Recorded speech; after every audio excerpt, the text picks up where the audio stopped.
সূর্য যেমন সকালে ওঠে আবার সন্ধ্যায় ওইভাবে ডুবে যায়, ঠিক তেমনি বাতিল ফেরকা উদিত হবে আবার এভাবেই ডুবে যাবে সূর্যের মতো।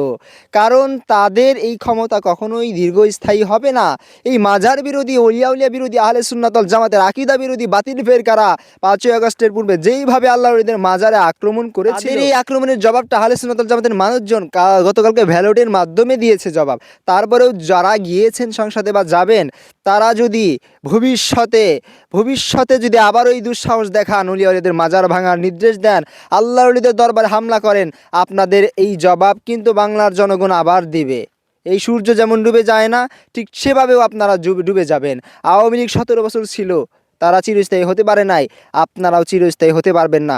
সারসিনা হুজুর কেবলা নিসার উদ্দিন আহমদ হুসাইন তিনি বলেছেন যে আল্লাহর অলিদেরকে মোর্দা বলে, অলিয়া উলিয়াদের বিরুদ্ধাচারণ করে কেউ কখনোই রাজনীতিতে দীর্ঘস্থায়ী হতে পারবে না। হ্যাঁ, অবশ্যই চিরন্তন ধ্রুব সত্য কথা, আল্লাহর অলিদের বিরুদ্ধাচারণ করে কোনোদিন কোনো রাজনৈতিক নেতা দীর্ঘস্থায়ী হতে পারবে না, তাদের শাসন কার্য কখনোই লম্বা হবে না।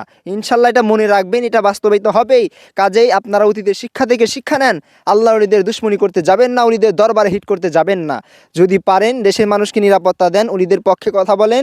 আর যদি পক্ষে কথা না বলতে পারেন, অন্তত সাইলেন্ট থাকেন, কিন্তু দুশ্মনী করিয়ে নিজের পায়ে নিজে কুড়াল মারিয়েন না।